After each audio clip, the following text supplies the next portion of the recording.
Un père célibataire en difficulté rencontre une mère avec 3 enfants qui demandent de la nourriture. Il découvre quelque chose et est choqué. Commentez d'où vous regardez avant que nous commencions. Profitez du voyage. Le soleil de fin d'après-midi projetait de longues ombres sur la rue principale alors que William Patterson ajustait sa ceinture à outils usés. Ses mains calleuses, marquées par des années de travail honnête, bougeaient avec une efficacité habituelle tandis qu'il rassemblait les derniers articles dans le magasin général de Grayson. Le budget était serré ce mois-ci, plus que d'habitude. Mais il esquissa un petit sourire en apercevant un sac de bonbons près de la caisse. « Juste ça aussi, s'il vous plaît », dit William en ajoutant les friandises à son achat modeste. Jackson avait mérité une récompense. Présence parfaite ce trimestre. Martha Grayson acquiesça avec approbation en passant ses articles. Ton garçon est vraiment quelque chose de spécial, William. Sarah serait fière. À la mention de sa défunte épouse, les yeux de William s'adoucirent. 3 ans s'étaient écoulés, mais la douleur restait. Moins vive maintenant, mais présente. L'espoir, c'était tout ce qu'il avait. En sortant dans l'air frais d'octobre, son attention fut attirée par un petit groupe blotti près du coin du bâtiment. Une femme mince et visiblement épuisée se tenait protectrice autour de 3 enfants dont les vêtements pendaient trop largement sur leur petit corps. William aurait pu passer son chemin, il avait déjà ses propres problèmes, mais les yeux du plus jeune enfant le captèrent, grand, bleu, et porteur d'une faim qui transperçait sa réserve soigneusement maintenue. « Tout va bien, madame ?» demanda-t-il en s'approchant prudemment. La femme sursauta, rapprochant ses enfants. « Nous allons bien » répondit-elle. Mais sa voix tremblait d'une peur indéniable. Juste un moment de repos.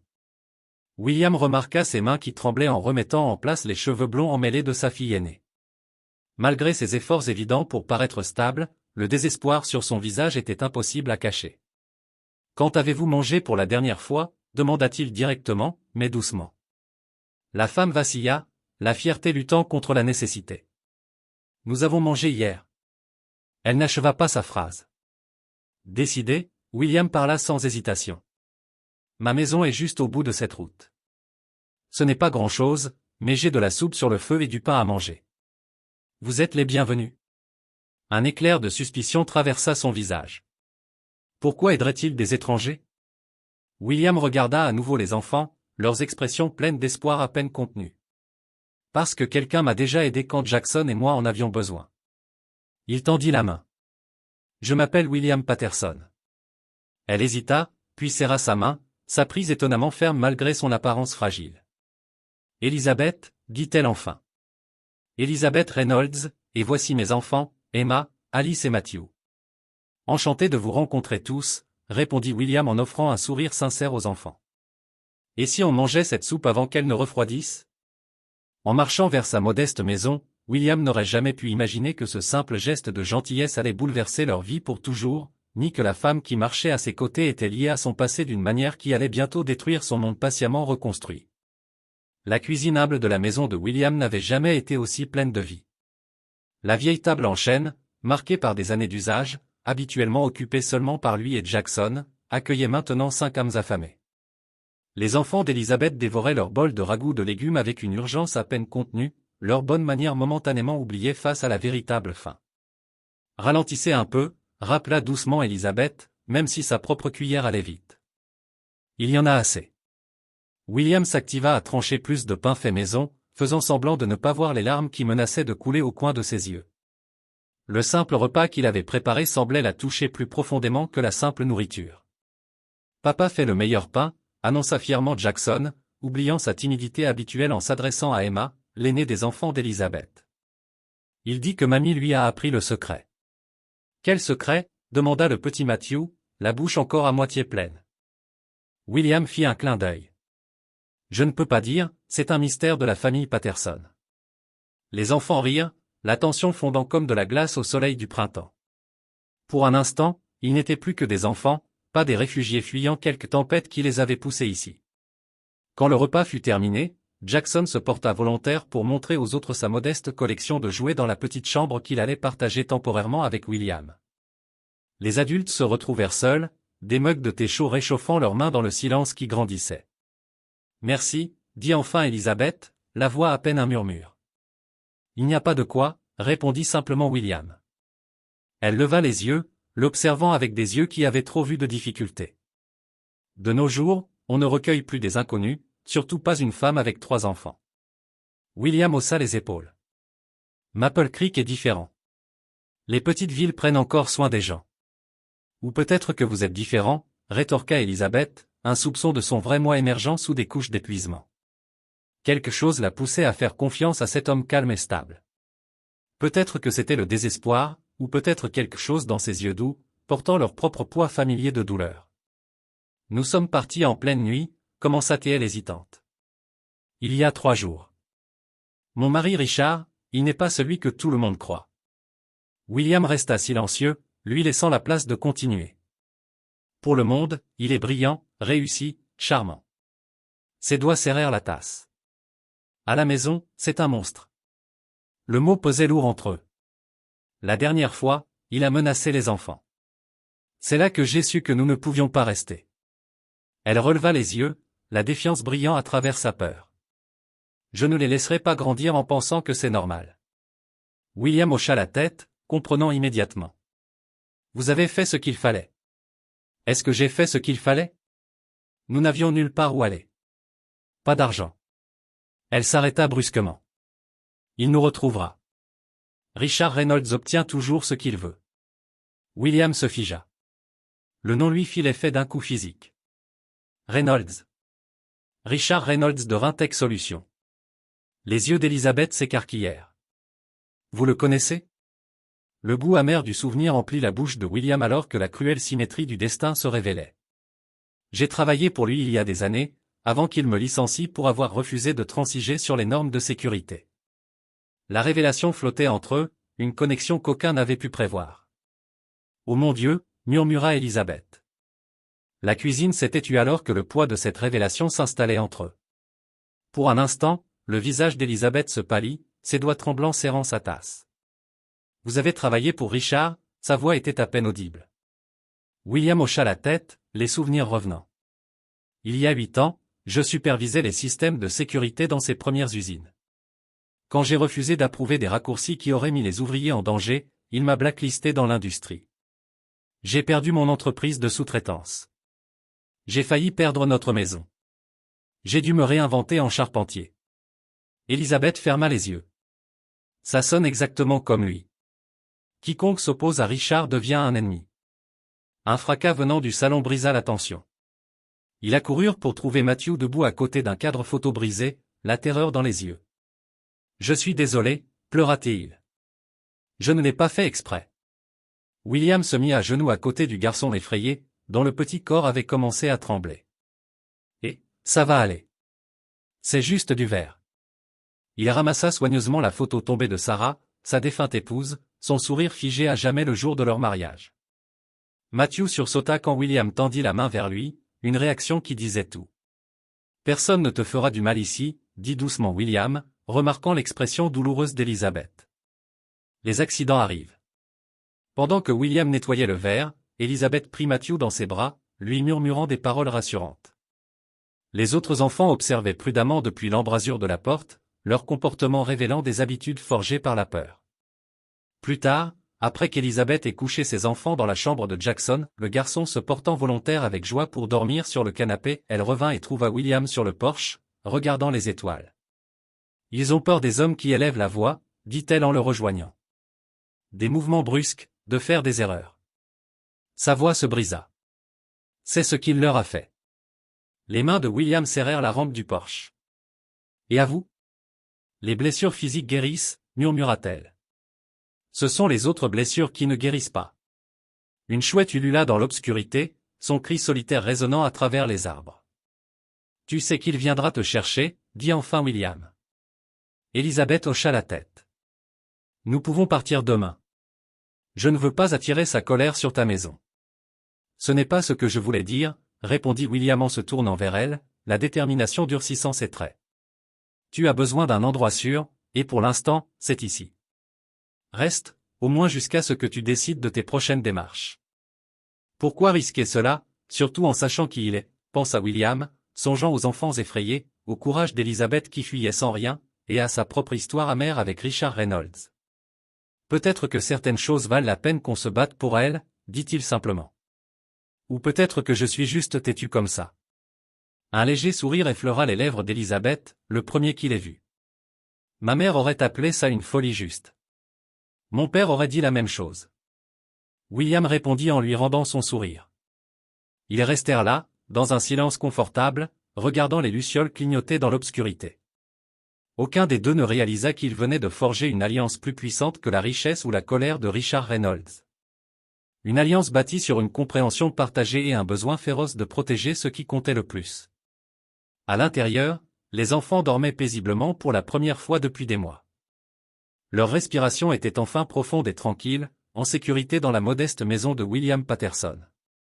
La lumière du matin filtrait à travers les rideaux usés de la cuisine de William tandis qu'il préparait silencieusement le petit déjeuner.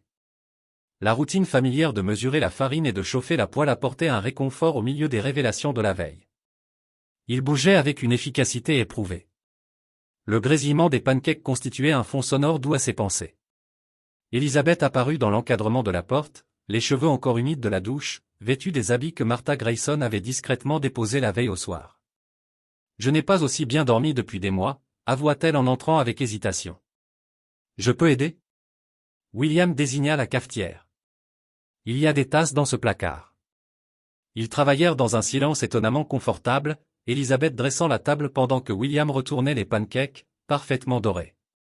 Lorsque les enfants arrivèrent en courant, les yeux grands ouverts à la vue du festin matinal, quelque chose serra la poitrine de William. « Du vrai sirop d'érable », annonça fièrement Jackson aux autres.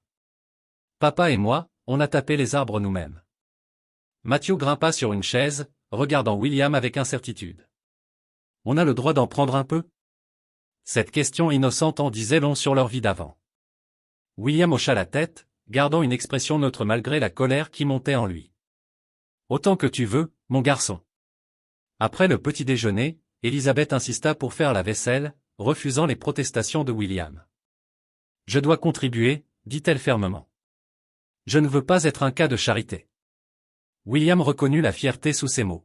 « Il y a de la dignité à accepter de l'aide quand on en a besoin, dit-il doucement. Et à rendre l'appareil quand on le peut. » Plus tard, pendant que Jackson montrait aux enfants l'atelier de son père derrière la maison, Elisabeth explorait le modeste salon. Elle s'arrêta devant une étagère remplie de romans usés et de photos encadrées. William la trouva en train d'étudier une photo de Sarah, son doigt traçant le verre avec réflexion. « Elle était belle, dit Elisabeth. »« Oui. » La réponse de William était simple mais lourde des années de douleur. « Cancer, ajouta-t-il après un instant. Il y a 3 ans. Jackson avait 7 ans. Elisabeth tourna les yeux, pleine de reconnaissance. « C'est pour ça que tu as compris. Tu as toi aussi reconstruit une vie. » William hocha la tête. Un jour à la fois. Dehors, des rires d'enfants flottaient à travers la fenêtre ouverte. Elisabeth se dirigea vers le son, telle une plante cherchant la lumière. Il ne les laissait jamais être bruyants, avoua-t-elle. Tout devait être parfait, contrôlé, même leur rire. La mâchoire de William se serra. Les enfants doivent rester des enfants. Je suis resté trop longtemps, murmura-t-elle, la culpabilité assombrissant ses traits. Je me suis convaincu que c'était pour leur sécurité, leur avenir. Tu es parti, rétorqua William. C'est ça qui compte. Quand les yeux d'Elisabeth se remplirent de larmes, William tendit instinctivement la main vers elle, puis hésita. Elle comprit tout de suite. Ça fait longtemps qu'un contact masculin ne me fait plus sursauter, avoua-t-elle. Leurs regards se croisèrent dans une compréhension mutuelle, avant qu'Emma ne fasse irruption, excitée, tirant Elisabeth vers l'atelier pour voir la cabane à oiseaux que Jackson aidait à construire. Ce soir-là, pendant que les enfants jouaient à un jeu de société à la table de la cuisine, William esquissait tranquillement les plans d'une extension pour son atelier. « Qu'est-ce que tu dessines ?» demanda Elisabeth en se penchant par-dessus son épaule. « Juste une idée, » répondit-il. « Un espace pour taper. Je me suis dit que tu voudrais peut-être apprendre quelques bases. Ce sont des compétences utiles. » Il ne dit pas ce qu'ils savaient tous les deux, qu'elle avait besoin de moyens pour subvenir à ses besoins, pour devenir indépendante. Elisabeth l'observa, la méfiance lentement remplacée par l'émerveillement dans ses yeux. « Pourquoi nous aides-tu vraiment, William ?» Il réfléchit un instant, le crayon tapotant le papier. Parce que c'est la bonne chose à faire, finit-il par dire. Et parce que tout le monde mérite une chance de reconstruire. La rosée du matin collait encore à l'herbe quand William chargea du bois dans son camion. Il salua le shérif Davis qui ralentit sa voiture de patrouille près de l'allée. « Bonjour, Will », appela le shérif. « J'ai entendu dire que tu avais de la compagnie. » Les nouvelles voyagent plus vite que la lumière à Maple Creek. William se redressa, essuyant la sueur de ses mains. Elizabeth et ses enfants avaient besoin d'un endroit. Juste en train d'aider, dit Davis en enlevant ses lunettes de soleil, son expression difficile à lire. Une jolie femme avec 3 enfants apparaît de nulle part. Les gens en parlent. Qu'ils parlent, répondit William calmement. Je veille juste sur toi. Davis remit ses lunettes de soleil. Une femme comme ça, bien élevée, avec des manières élégantes, ça ne colle pas ici. Elle doit fuir quelque chose ou quelqu'un, dit William d'un ton chargé de sens. Une lueur de compréhension traversa le visage buriné du shérif. Ce genre d'ennui. William hocha la tête. Puis Davis soupira. Tiens-moi au courant si quelque chose te paraît louche. Clara prépare des vêtements pour les petits. On leur apportera ça plus tard. Alors que la voiture de patrouille s'éloignait, William remarqua Elizabeth qui regardait depuis le porche, l'attention visible dans sa posture. Shérif Davis, expliqua William en s'approchant d'elle. Un homme bien. Sa femme Clara enseigne à l'école primaire. Il demandait des nouvelles de nous, dit-elle. Pas une question, répondit William. Les petites villes remarquent les nouveaux venus, mais ici, on prend soin des siens. Nous ne faisons pas partie des leurs, murmura Elizabeth. Tu en fais partie maintenant, répondit-il simplement. C'est comme ça que ça marche ici. Au cours de la journée, des voisins passèrent avec des casseroles, des livres pour enfants et des vêtements d'occasion. Madame Winters de la bibliothèque apporta des formulaires pour les cartes d'abonnement. Le vieux monsieur Jenkins proposa à Emma, l'aînée d'Elizabeth, un travail de week-end dans sa boutique de fleurs. Chaque visiteur observait Elizabeth avec curiosité, mais la gentillesse semblait sincère. Cela la submergea. Cette générosité spontanée, sans rien attendre en retour. Ils finiront par vouloir quelque chose, murmura-t-elle à William après le départ de Madame Thompson, qui promettait de revenir avec des informations sur l'inscription à l'école. William secoua la tête. Ce n'est pas comme ça que fonctionne la communauté ici. Ils aident parce qu'un jour, eux aussi pourraient avoir besoin d'aide. Elizabeth peinait à comprendre un concept aussi étranger. Ce soir-là, alors qu'elle aidait William à préparer le dîner, elle posa enfin la question qui la tourmentait. Pourquoi es-tu resté après ce que Richard a fait à ta carrière? Tu aurais pu partir n'importe où, recommencer à zéro. William réfléchit en coupant des légumes. C'est la ville natale de Sarah. Après sa maladie, les gens ici nous ont soutenus. Jackson a besoin de cette stabilité, de ces liens. Il sourit légèrement. Puis il y a l'honneur et le travail simple, construire quelque chose de réel avec ses mains. Le moment fut interrompu par l'entrée en trompe de Jackson, rayonnant d'excitation. Papa. L'entraîneur Miller dit qu'Emma, Alice et Matthew peuvent venir à l'entraînement de natation au lac demain. Elizabeth se tendit visiblement. Je ne sais pas si c'est. S'il te plaît, maman, supplia Emma en apparaissant derrière Jackson. Ça fait une éternité qu'on n'a pas nagé. Le bonheur dans la voix de sa fille fit hésiter Elizabeth. Nous irons tous, suggéra William doucement. J'ai besoin d'une pause de l'atelier, de toute façon. Plus tard, alors que les étoiles apparaissaient dans le ciel, William était assis sur les marches du porche, écoutant le chœur nocturne des grillons.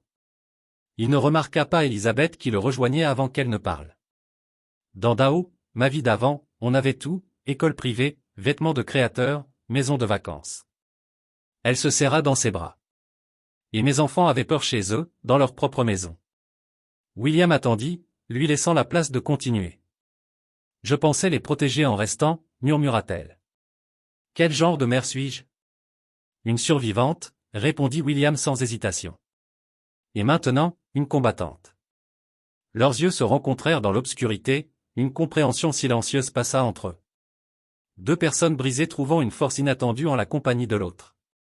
Ils ne remarquèrent pas la berline noire qui passa lentement devant la maison, ses vitres teintées cachant un conducteur aux yeux calculateurs. L'horloge sur la table de nuit de William indiquait 2h17 du matin lorsque le cri déchira le silence de la maison. Il se redressa d'un bond, désorienté un instant avant de courir dans le couloir, ses instincts le guidant dans l'obscurité. Élisabeth était assise dans le lit d'Amy, les yeux grands ouverts de terreur, les mains crispées dans les draps. Elle ne semblait pas le voir debout dans l'encadrement de la porte, son regard fixé sur des horreurs que seule elle percevait. « Élisabeth » appela-t-il doucement en restant à distance. « Tu es en sécurité. Tu es à Maple Creek, chez moi. » La reconnaissance apparut lentement dans ses yeux alors qu'elle revenait à la réalité. « William » murmura-t-elle d'une voix tremblante. « Je suis désolé. »« Les enfants dorment encore » la rassura-t-il. « Tu ne les as pas réveillés. » Elle hocha la tête, la gêne remplaçant la peur alors qu'elle prenait pleinement conscience de son environnement. Les cauchemars, ils reviennent presque toutes les nuits. William s'appuya contre le chambranle de la porte, prenant soin de laisser un large espace entre eux. « Veux-tu un peu de thé ? Je trouve que ça aide quand le sommeil ne vient pas. » Dans la cuisine, la douce lueur d'une lampe solitaire créait une île de chaleur. Élisabeth enveloppa ses mains autour d'une tasse fumante de camomille, sa respiration se calmant peu à peu. « Dans mon rêve, il nous avait trouvés, » admit-elle. « Il emmenait les enfants un par un, et je ne pouvais pas bouger. » William hocha la tête, comprenant la cruauté particulière des cauchemars. L'esprit traite la peur à son propre rythme. « Toi aussi, tu en as ?» demanda-t-elle, scrutant son visage. « Des fantômes différents, mais le même tourment, » répondit-il. Certaines nuits, jetant encore la main vers Sarah dans le lit, où je rêve que j'ai manqué un symptôme, un signe qui aurait pu la sauver. L'honnêteté dans sa voix créait un pont entre eux, reliant leurs douleurs différentes. « Comment as-tu fait après sa mort ?» demanda Élisabeth. William regarda son thé. Un souffle à la fois. D'abord pour Jackson, puis finalement pour moi-même. Il leva les yeux. Les nuits étaient les plus dures. C'est là que le silence est le plus fort. Élisabeth hocha la tête, reconnaissant la vérité de ses paroles. Avec Richard, je n'étais jamais seul, mais toujours seul, constamment surveillé, critiqué, contrôlé. Elle frissonna. Parfois, je sens encore ses yeux sur moi. Il n'est pas là, dit William fermement. Et s'il vient, il devra d'abord passer sur moi. La force inattendue dans sa voix douce les surprit tous les deux. Élisabeth cligna des yeux rapidement, retenant ses larmes. Je n'ai jamais riposté, avoua-t-elle, la honte colorant ses mots. Toute cette éducation, cette carrière que j'ai abandonnée, et je me suis juste effacé dans son monde, devenu ce qu'il voulait. Survivre n'est pas une faiblesse, répliqua William. Tu as protégé tes enfants du mieux que tu savais. Et quand ce n'était pas suffisant, tu as trouvé le courage de partir. L'aube approchait quand ils retournèrent enfin dans leur chambre, une nouvelle compréhension entre eux. Alors qu'Élisabeth se glissait sous les couvertures, elle réalisa que le poids sur sa poitrine s'était un peu allégé. Pour la première fois depuis des années, elle avait dit sa vérité et avait été crue sans question. Dans le couloir, William se tenait à sa fenêtre, regardant les étoiles disparaître. À l'approche du matin, il pensa à Sarah, se rappelant comment elle l'avait exhorté à garder le cœur ouvert, même quand le sien faiblissait. « La vie n'a pas encore fini avec toi », lui avait-elle chuchoté durant ces derniers jours.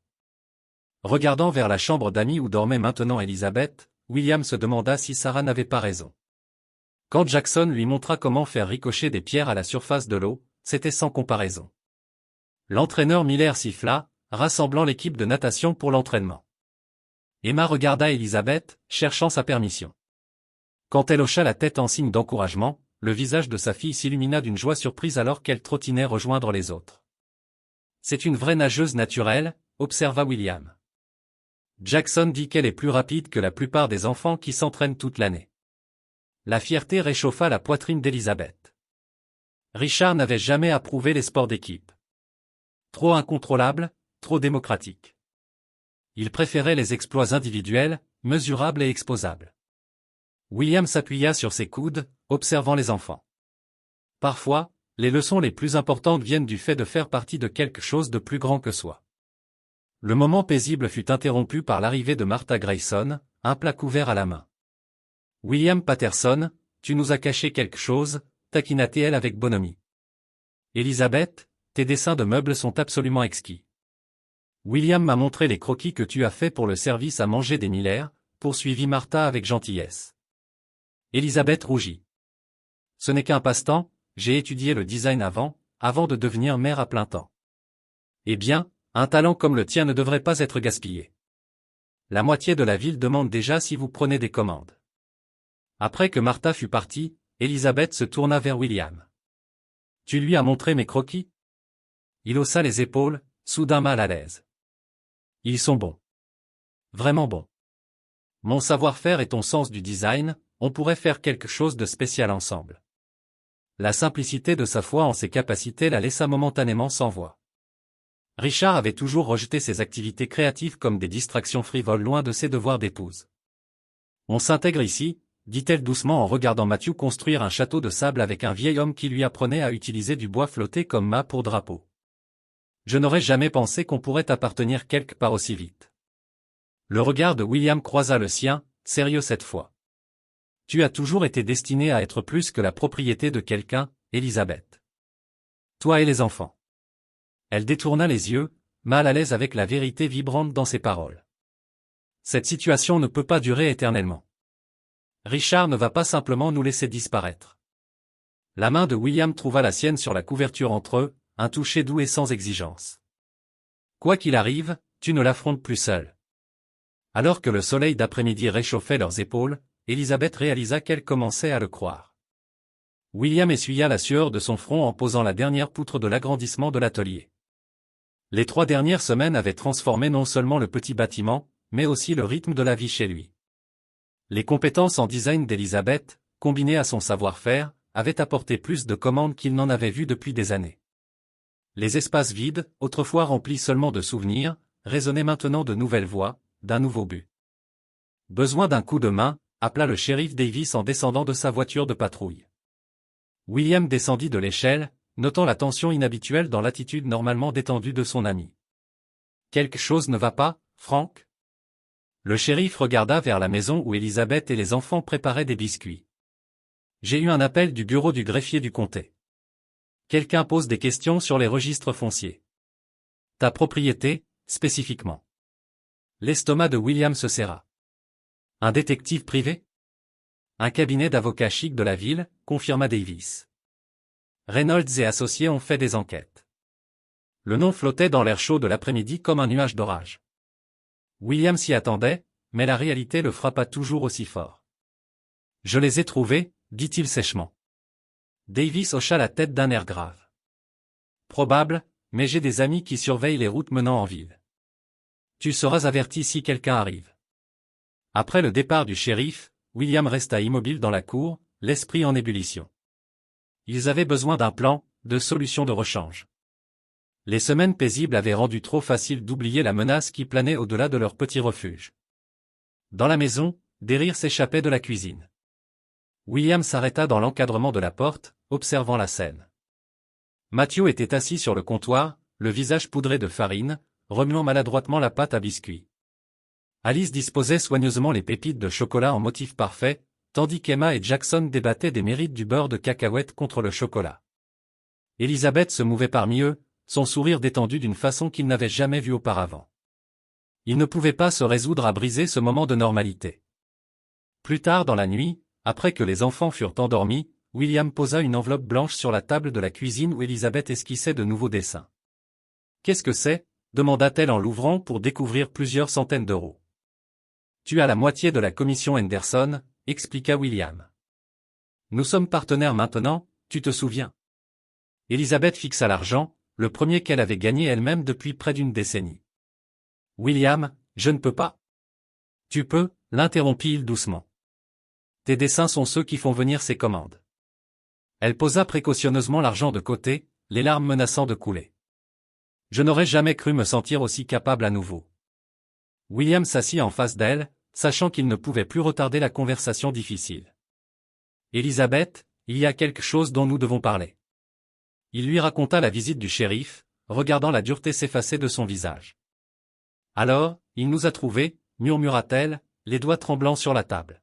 « Pas encore, mais il cherche. Nous devons être prêts. » Les épaules d'Elizabeth se redressèrent, la femme fragile laissant place à la mère protectrice.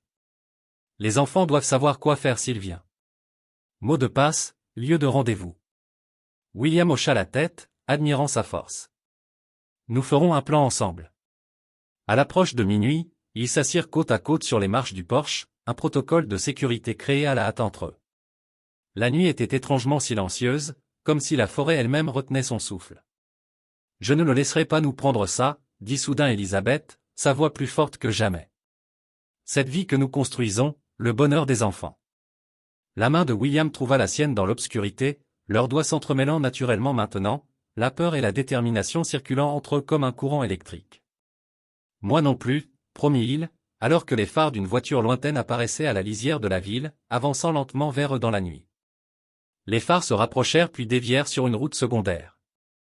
Les épaules de William se détendirent légèrement, mais ce répit momentané ne fit que peu pour apaiser leur tension grandissante. Depuis 3 jours, ils vivaient sur le qui-vive, voitures étranges roulant trop lentement, appels interrompus sur la ligne fixe, sentiment d'être surveillé qu'aucun des deux ne pouvait chasser. William redoubla d'efforts sur la sécurité de l'atelier, installant des détecteurs de mouvement et renforçant les serrures. Elisabeth prépara des sacs d'urgence pour chaque enfant, cachés mais accessibles. Ils mirent au point des mots de code, des voies d'évasion et des points de rencontre, tous pratiqués comme des jeux de sécurité pour ne pas effrayer inutilement les enfants. Ce soir-là, le tonnerre roula à travers la vallée tandis que William finissait de laver les derniers plats du dîner.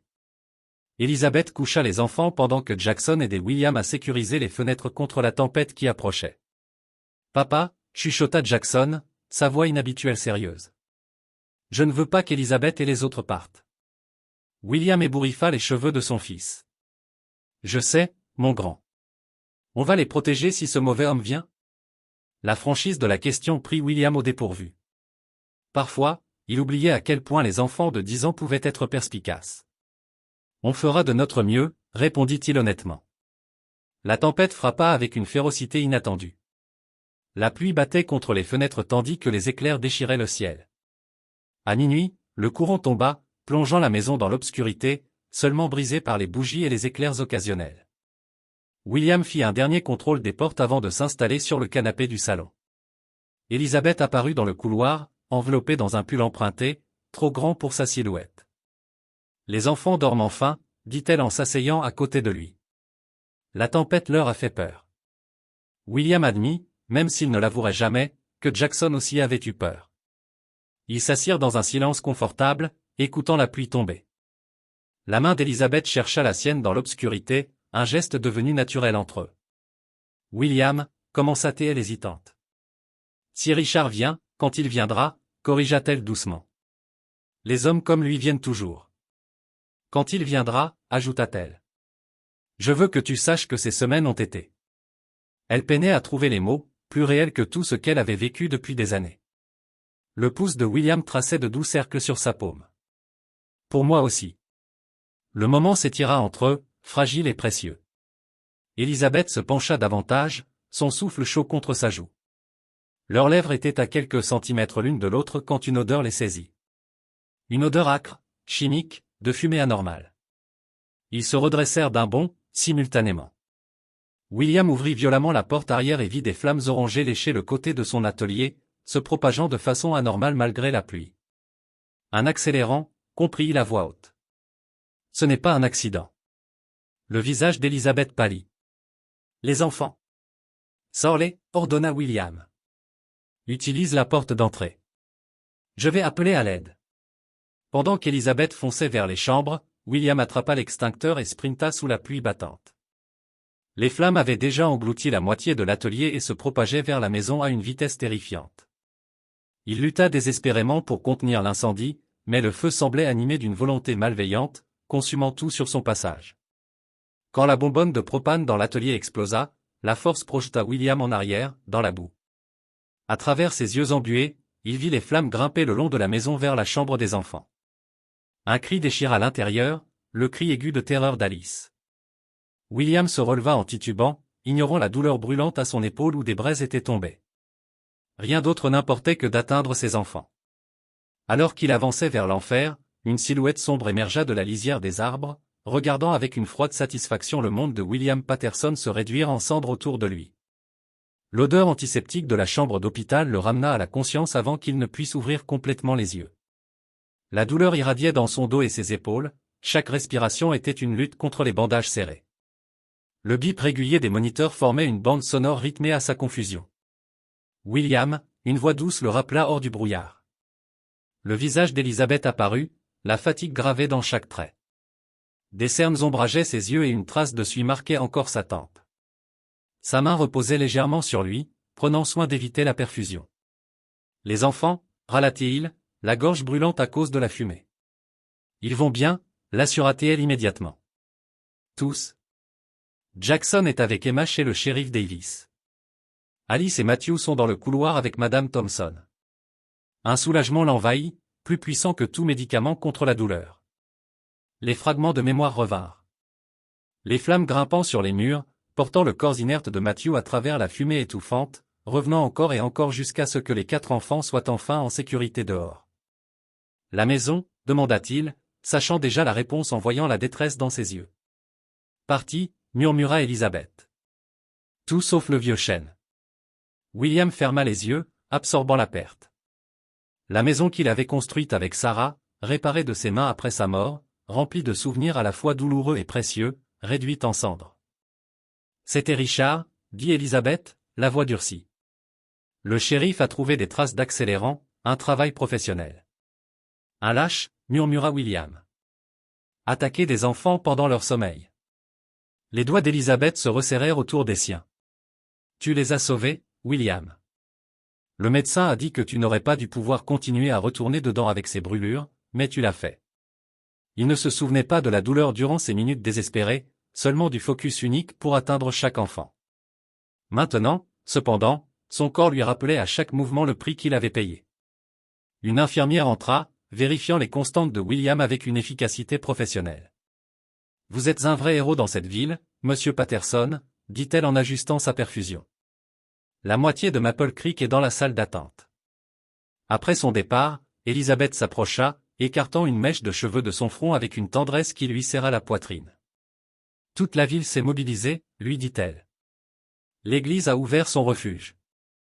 Les gens donnent des vêtements, des jouets, tout ce dont on a besoin. Le shérif Davis a des adjoints qui surveillent l'hôpital. » William hocha la tête, la fatigue le tirant. « Toi aussi, tu devrais te reposer. » Élisabeth secoua la tête. « Je reste. » Élisabeth, commença-t-il, sentant qu'il devait dire ce qui pourrait être leur seule chance. Si c'est trop dangereux, elle posa doucement un doigt sur ses lèvres. Ne me propose pas de partir. Pas maintenant. La force dans sa voix le surprit. J'ai passé des années à fuir les conflits, pensant que le silence signifiait la paix, continua-t-elle. Mais il y a une différence entre la paix et le vide. Ce que nous avons construit ici, l'atelier, les créations, la famille que nous devenons, cela vaut la peine de se battre. William observa son visage, ne voyant plus la femme effrayée qui était apparue au marché quelques semaines plus tôt, mais quelqu'un de plus fort, quelqu'un qui avait repris possession de parties d'elle-même qu'elle croyait perdue à jamais. D'ailleurs, ajouta-t-elle, un léger sourire effleurant ses lèvres, je ne suis plus la seule à avoir besoin de toi.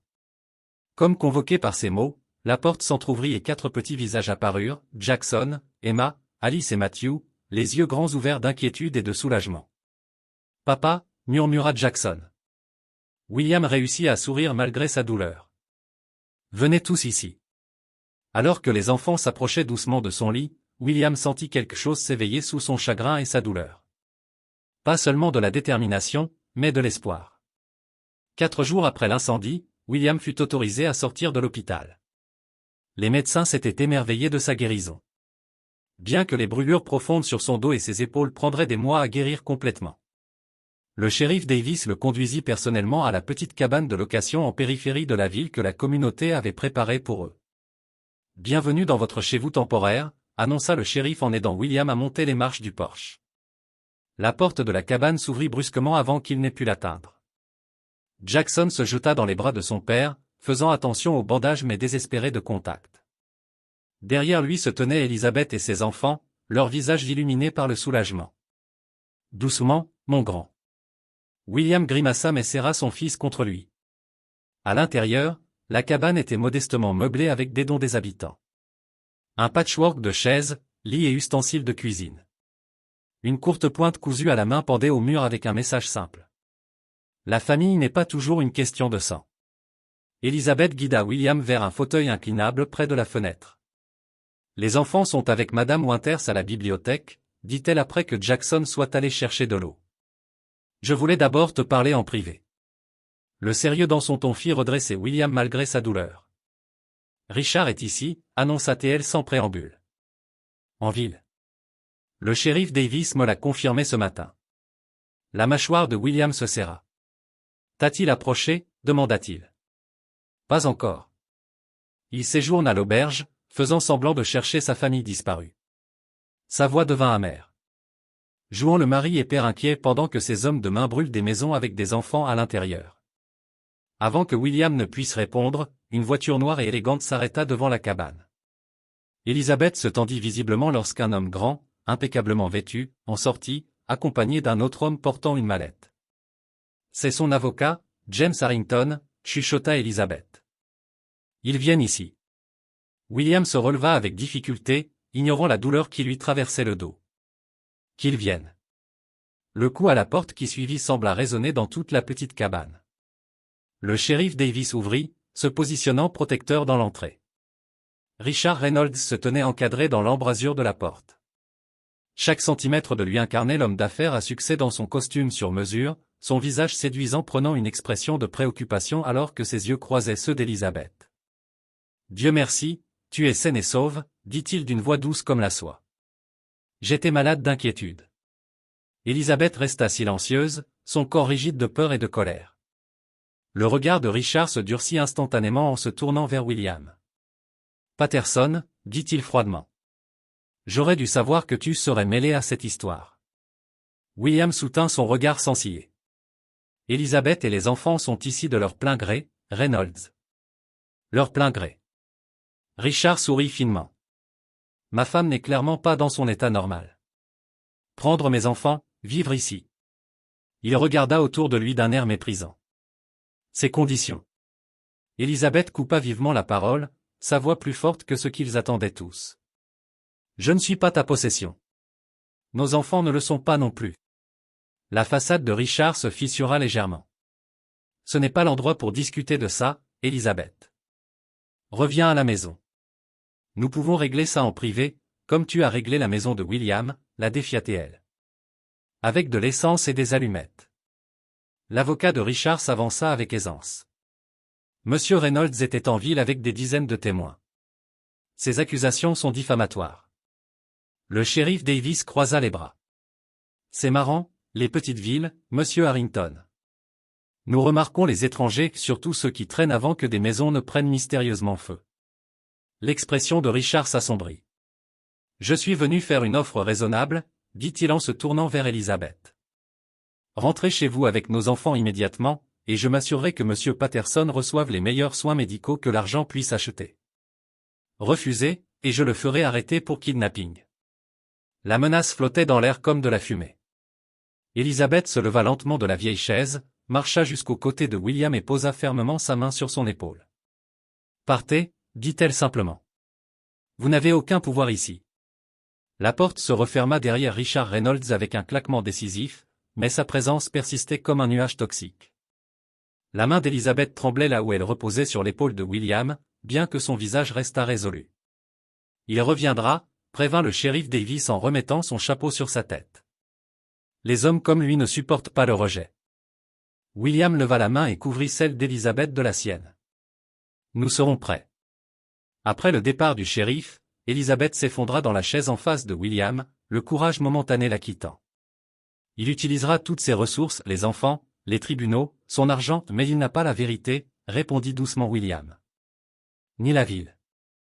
La vérité émergea morceau par morceau dans les jours qui suivirent. Richard déposa des requêtes d'urgence pour la garde, affirmant qu'Elizabeth était mentalement instable et que William était une influence dangereuse. Ses avocats descendirent sur Maple Creek comme des vautours coûteux, fouillant le passé de William pour trouver n'importe quoi à utiliser contre lui. Ce qu'ils trouvèrent, ce fut plutôt une ville unie. Madame Thompson du conseil scolaire témoigna de l'amélioration du comportement et des progrès scolaires des enfants. Le docteur Roberts documenta la guérison d'Elizabeth du stress et de l'anxiété. Même le vieux monsieur Jenkins, qui quittait rarement sa boutique de fleurs, vint au tribunal pour parler de la responsabilité et de l'éthique de travail d'Emma. Une semaine après l'apparition de Richard à la cabane, Elizabeth était assise à la petite table de la cuisine, fixant des documents légaux livrés par un coursier. Les enfants dormaient, et William était sorti vérifier les mesures de sécurité installées par le shérif Davis. Il propose un accord, dit-elle quand William revint, lui poussant les papiers. La garde complète des enfants pour moi, un généreux paquet financier, une maison dans n'importe quelle ville de mon choix. Elle fit une pause. Tant qu'elle est à au moins 800 km d'ici. William saisit les implications, le cœur lourd. Il essaie de nous séparer. C'est une bonne offre, murmura Elizabeth sans croiser son regard. Mieux que ce que la plupart des femmes dans ma situation obtiennent jamais. William s'assit en face d'elle, la douleur brûlante traversant ses brûlures en voie de guérison. Est-ce ce que tu veux? Ce que je veux? Elle leva les yeux, les larmes menaçant de couler. Je veux que mes enfants soient en sécurité. Je veux arrêter de regarder par-dessus mon épaule.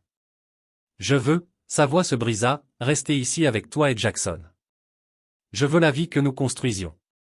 Alors, on se bat, dit simplement William. Elizabeth secoua la tête. Tu ne comprends pas ce dont il est capable. Cette cabane et le soutien de la communauté, c'est temporaire. Un jour, les gens se lasseront de notre drame. Richard ne se lasse jamais, dit fermement William. Il prolongera ça jusqu'à ce que tout le monde nous abandonne. William tendit la main à travers la table et prit ses mains dans les siennes. Elizabeth, regarde-moi. Lorsqu'elle le fit, il continua, toute ma vie s'est effondrée une fois. J'ai perdu ma carrière, failli perdre cette ville, puis perdu Sarah. Mais j'ai reconstruit, pas seul. Avec de l'aide. Avec la communauté. Il serra doucement ses mains. Quoi que tu décides, je le respecterai. Mais ne choisis pas par peur. Elle étudia son visage, voyant la sincérité, la force tranquille qui l'avait attirée dès le début. Les enfants t'adorent, murmura-t-elle. Et moi, je les adore, répondit-il. Mais ça doit être ton choix. Pas le mien. Pas celui de Richard. Le tien. Elizabeth se leva soudain et marcha vers la fenêtre. Dehors, les lucioles clignotaient dans l'obscurité grandissante comme des étoiles éparpillées. Au loin, elle pouvait voir les lumières de la ville, le clocher de l'église, la bibliothèque où ses enfants avaient découvert la joie de la lecture. Sans jugement, elle se retourna vers William, quelque chose de nouveau et de déterminé se dessinant dans ses yeux. Je choisis cela, dit-elle fermement. Je nous choisis. Le soleil de fin septembre projetait de longues ombres sur ce qui restait de la propriété de William. Le bois noirci et le métal tordu marquaient l'endroit où la maison s'était tenue. Mais aujourd'hui, la scène vibrait d'une nouvelle énergie. Des dizaines d'habitants de la ville se déplaçaient avec une efficacité organisée, transformant la destruction en possibilité. Le shérif Davis appelait cela un « levage de grange » à l'ancienne, même s'il ne construisait pas une grange. Des hommes de la Syrie, des ouvriers du bâtiment, des électriciens et des plombiers avaient offert leurs services. Des femmes organisaient les points de restauration, des enfants portaient des outils, et même des personnes âgées surveillaient depuis leurs chaises de jardin, lançant des suggestions et des encouragements. Elizabeth se tenait un peu à l'écart, submergée par la force de cette communauté. 3 mois s'étaient écoulés depuis son refus de l'offre de règlement de Richard. 3 mois de bataille juridique, d'ordonnances temporaires et de témoignages. Richard avait utilisé tous les avantages que sa richesse pouvait acheter, mais il faisait face à un adversaire inattendu, l'Union unie de Maple Creek. Incroyable, n'est-ce pas, dit William en la rejoignant. Ses brûlures avaient remarquablement bien guéri, même si les cicatrices restaient visibles quand il retroussait ses manches pour travailler. Je n'ai jamais rien vu de tel, admit Elizabeth. Tous ces gens qui sacrifieraient leur samedi pour nous. Pour la famille, corrigea doucement William. C'est ainsi qu'il te voit maintenant. Elizabeth regarda Emma aider Madame Jenkins à arranger les fleurs pour les tables du déjeuner, la confiance rayonnant de sa fille autrefois timide. Non loin, Alice et Matthew jouaient avec d'autres enfants de leur âge, leur rire libre et spontané. Jackson travaillait aux côtés des hommes, portant fièrement les outils plus petits de son père, la poitrine gonflée d'importance. Il grandit si vite, observa-t-elle. William hocha la tête, un mélange de fierté et de nostalgie dans son expression. Trop vite, mais de toutes les bonnes manières. Un camion arriva chargé de calcaire pour la nouvelle fondation. Elizabeth le reconnut comme faisant partie des fonds du règlement, la portion que Richard ne pouvait légalement retenir. Elle avait insisté pour l'utiliser afin de reconstruire ce qu'il avait détruit. J'ai fait quelques ajustements au plan, dit-elle timidement en sortant des plans pliés de sa poche. Si cela vous convient. William étudia ces modifications avec une appréciation grandissante. Elle avait agrandi l'atelier, ajouté un coin studio baigné de soleil, et surtout conçu la maison pour accueillir tous les 6 de façon permanente. C'est parfait, dit-il doucement. Tu es sûr que c'est ta terre, ta maison? La main de William trouva la sienne, un geste devenu aussi naturel que respiré. Notre maison, corrigea-t-il. Si c'est ce que tu veux. Elisabeth hocha la tête, incapable de parler tant l'émotion lui serrait la gorge. Le maire Thompson s'approcha, essuyant la sueur de son front. Les équipes de fondation sont prêtes quand vous voulez, Will. La cérémonie traditionnelle de la pierre angulaire fut simple mais pleine de sens. William et Elisabeth se tenaient côte à côte, entourés de leurs enfants et de toute la communauté. Le shérif Davis leur remit une petite boîte métallique destinée à la fondation, un objet porteur de sens pour ancrer la nouvelle maison. Un par un, ils y déposèrent des objets. Jackson plaça une petite sculpture en bois qu'il avait faite avec son père. Emma contribua à un croquis des 6 ensemble. Alice ajouta un coquillage de leur premier voyage au lac. Et Matthew une pierre colorée qu'il chérissait. Elisabeth hésita avant d'ajouter sa contribution, l'alliance diamantée de mariage que Richard avait autrefois utilisée pour la réclamer comme propriété. Pour un nouveau départ, murmura-t-elle. William déposa une photo de Sarah souriant sous son chêne préféré. Pour se souvenir d'où nous venons, expliqua-t-il aux enfants qui acquiescèrent avec une compréhension solennelle. Lorsque la boîte fut scellée et placée dans la pierre angulaire, William s'adressa à la communauté rassemblée. Dire merci ne suffit pas, mais c'est ce que nous avons à offrir. Cette maison aura toujours une porte ouverte à chacun d'entre vous qui a aidé à la reconstruire. Le maire Thompson s'avança. Avant de continuer, il y a encore une chose à régler. Il sortit un document officiel. Le conseil municipal s'est réuni hier. À la lumière des événements récents, nous avons voté à l'unanimité pour nommer William Patterson comme notre nouvel inspecteur du bâtiment et commissaire à la sécurité. Des murmures d'approbation parcoururent la foule. Il était temps que quelqu'un avec une réelle intégrité occupe ce poste, cria le vieux monsieur Jenkins. William resta sans voix, pleinement conscient de la portée de cette décision. Les compétences et principes mêmes pour lesquels Richard Reynolds l'avait puni allaient maintenant devenir son gagne-pain. Plus tard, alors que les membres de la communauté continuaient à travailler sur les fondations, Elisabeth trouva William debout sous le vieux chêne qui avait miraculeusement survécu à l'incendie. « Tu mérites ça », dit-elle doucement. « Tout ça. » William se tourna vers elle, l'émotion brute dans ses yeux. « Toi aussi. » Eux aussi. Ensemble, ils regardèrent leurs enfants jouer parmi les matériaux de construction, déjà s'appropriant l'ossature de leur nouvelle maison. L'avenir s'étendait devant eux, imparfait et plein de défis, mais à construire ensemble, pierre après pierre. Un matin frais de novembre peignait Maple Creek en nuances d'ambre et d'or. La nouvelle maison Patterson était presque achevée, son extérieur chaleureux en bois et son large porche accueillant même avant les dernières touches. Plus petite que l'ancienne demeure d'Elisabeth, elle possédait pourtant ce qu'elle n'avait jamais eu, une chaleur authentique émanant de chaque recoin soigneusement travaillé. Ce jour-là marquait une occasion spéciale. Pas tout à fait une pendaison de crémaillère, mais quelque chose de plus significatif.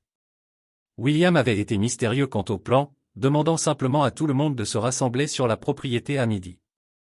Elisabeth se tenait à la fenêtre de la cuisine, regardant les enfants aider William dans la cour latérale. Ils avaient passé la matinée à creuser un grand trou, leurs visages sérieux et concentrés. Quoique William ait prévu, il avait clairement leur soutien total. « Tout est prêt ?» demanda-t-elle en montant sur le porche avec un thermos de cidre chaud. William hocha la tête, la joue tachée de terre. « Presque », dit-il en désignant un objet enveloppé de toile de jute appuyé contre l'abri à outils. « C'est la dernière pièce. » À midi, près de la moitié de la ville était arrivée, formant un cercle autour du trou fraîchement creusé. Le shérif Davis, le maire Thompson, les enseignants, les commerçants et les voisins devenus leur famille élargie, tous attendaient avec impatience. William s'avança. « Merci à tous d'être venus », commença-t-il, la voix ferme mais pleine d'émotion. Quand nous avons perdu notre maison, nous n'avons pas seulement perdu des murs et un toit. Nous avons perdu notre histoire, nos souvenirs, la fondation physique de nos vies. Elisabeth s'approcha, sentant toute la portée de ses paroles. Mais ce que nous avons gagné, continua William, est quelque chose de bien plus précieux. Il désigna Elisabeth et les enfants. Une nouvelle famille, une seconde chance. Il défie la toile de jute, révélant un jeune chêne dont les racines étaient soigneusement enveloppées de terre. Cet arbre vient de la même forêt où Sarah et moi marchions, où Jackson a fait ses premiers pas. C'est un morceau de notre passé. Les yeux d'Elisabeth s'emplirent de larmes alors qu'elle comprenait. Aujourd'hui, nous plantons cet arbre, non pas pour remplacer ce qui a été perdu, mais pour marquer ce qui a été retrouvé, expliqua William. Comme lui grandira, nous grandirons ensemble. Il fit signe aux enfants d'avancer. Chacun prit à tour de rôle une pelle pour remettre de la terre autour du jeune arbre, après qu'il ait été placé dans le trou préparé. Jackson fut le premier, puis Emma, Alice et enfin le petit Matthew, qui eut besoin de l'aide de William pour manier la pelle lourde. Quand vint le tour d'Elisabeth, William lui tendit quelque chose d'inattendu, une petite boîte en bois finement sculptée sur les bords. « Qu'est-ce que c'est » chuchota-t-elle. « Ouvre-la » l'encouragea-t-il doucement. À l'intérieur reposaient 5 cœurs en bois sculptés à la main, chacun portant un nom, William, Elizabeth, Jackson, Emma, Alice et Matthew. J'ai travaillé dessus la nuit, expliqua William. Un pour chacun de nous, si tu veux bien. Je pensais qu'on pourrait les enterrer avec les racines de l'arbre. Une promesse de rester ancrés ensemble, quoi qu'il arrive. Elizabeth resta sans voix, submergée par la simple perfection de ce geste. Au lieu de parler, elle s'agenouilla auprès du jeune chêne et plaça la boîte soigneusement parmi ses racines. Les enfants ajoutèrent une poignée de terre puis s'écartèrent tandis que William finissait de fixer le jeune arbre avec des piquets et du fil. Le maire Thompson s'avança en s'éclaircissant la gorge. Conformément à la tradition de la ville, je propose que nous nommions cet arbre l'arbre de la promesse, en rappel que certains vœux n'ont pas besoin de documents légaux pour être contraignants. Il lança un regard plein de sens à William et Elizabeth. Les habitants rassemblés murmurèrent leur approbation, beaucoup essuyant des larmes. Au fil de l'après-midi, entre nourriture partagée et conversation, Elizabeth trouva William debout seul près de l'arbre fraîchement planté. « Merci », dit-elle simplement. « Pourquoi » demanda-t-il. « Pour nous avoir montré que la famille ne se construit pas avec des matériaux parfaits, mais avec une intention parfaite. » Elle tendit la main vers la sienne. « Pour avoir donné des racines à mes enfants alors qu'ils pensaient n'avoir que des ailes. » Les doigts de William s'entrelacèrent aux siens, chauds et forts. Certaines choses sont faites pour grandir ensemble, murmura-t-il en regardant le jeune arbre et les enfants qui jouaient à proximité. Je crois que nous en faisons partie. Un an jour pour jour après l'incendie, la maison Patterson baignait dans la douce lumière printanière. L'arbre de la promesse, encore jeune, avait déjà fait pousser ses premières feuilles, petite déclaration verte de vie et de renouveau. Autour de sa base, des fleurs sauvages plantées par les enfants fleurissaient en un éclat de couleurs. À l'intérieur, la maison bourdonnait d'activité. William passait de la cuisine à la salle à manger, redressant les couverts sur la grande table rustique qu'il avait façonnée de ses propres mains. Chaque chaise était unique, personnalisée pour son propriétaire avec des détails subtils que seule une famille pouvait remarquer, un oiseau sculpté pour Emma, qui s'était découvert une passion pour l'observation des oiseaux, des battes de baseball pour Jackson, de petites fleurs pour Alice, et des emblèmes de super-héros pour Matthew. Besoin d'un coup de main, demanda le shérif Davis, arrivant tôt avec sa femme Clara, les bras chargés de plats en casserole. Tout est sous contrôle, le rassura William, bien que son énergie nerveuse trahisse son stress. Elizabeth et les filles terminent dans l'atelier. L'atelier avait évolué au cours de l'année, passant du refuge solitaire de William au cœur de leur entreprise familiale. Crafted with Love avait commencé comme une simple fabrication de meubles, mais était vite devenu bien plus. Les designs élégants d'Elizabeth, combinés à l'artisanat magistral de William, avaient attiré l'attention bien au-delà de Maple Creek. La liste d'attente s'étendait désormais sur 6 mois, avec des commandes venant jusqu'à Seattle et Boston. Ce qui avait commencé par nécessité s'était transformé en vocation, permettant à Elizabeth d'exploiter sa formation en design tandis que William retrouvait la fierté de créer des pièces de famille, héritage pour un jour. Jackson apparut en bas, portant soigneusement un grand paquet emballé. À 11 ans, il avait grandi, gagné en assurance, assumant pleinement son rôle de grand frère des enfants d'Elizabeth. « C'est l'heure, papa » demanda-t-il, à peine capable de cacher son excitation. William regarda sa montre. « Presque. Pourquoi ne l'aides-tu pas Matthew avec sa cravate? Il avait du mal la dernière fois que j'ai regardé. » Jackson disparut à l'étage tandis qu'Elizabeth entrait par la porte arrière. Ses cheveux étaient relevés en une simple queue de cheval, une tache de teinture à bois sur la joue. Mais aux yeux de William, elle n'avait jamais été aussi belle. Les filles se lavent juste, dit-elle en venant à ses côtés. Tout est parfait. Il tendit la main, essuyant doucement la tache sur son visage, comme on le ferait pour un dessin. Elle sourit, une expression naturelle autrefois rare, désormais spontanée. Nerveuse? Un peu, admit-il. Ce n'est pas tous les jours qu'on célèbre le fait de devenir officiellement une famille. L'année passée avait apporté défis et triomphes. Richard avait finalement abandonné la bataille pour la garde, non par bonté, mais par instinct de survie. Ses pratiques commerciales faisaient l'objet d'une enquête fédérale, et un procès public aurait dévoilé des détails qu'il ne pouvait se permettre de voir scruter. Le règlement substantiel qu'il avait proposé, accepté sous condition d'un contact limité et surveillé avec les enfants, avait apporté une sécurité sans condition. Surtout, les procédures judiciaires étaient enfin terminées. Cette journée n'était pas seulement une pendaison de crémaillère ou une fête d'entreprise, mais celle où William et Elizabeth allaient annoncer leurs fiançailles à leurs proches et aux enfants. Les invités arrivèrent, remplissant la maison de rires et de conversations. Le maire Thompson, son épouse Martha Grayson, son mari le docteur Roberts, l'entraîneur Miller, les enseignants, les voisins, tout le système de soutien qui les avait portés dans leurs jours les plus sombres était là pour partager leurs moments les plus heureux. Lorsque tout le monde fut réuni dans le salon spacieux, William tinta une cuillère contre son verre. La pièce se tut tandis qu'il se tenait aux côtés d'Elizabeth, leurs enfants rassemblés autour d'eux. Il y a un an, commença William d'une voix assurée. Je me tenais sur un tas de cendres où se trouvait notre maison.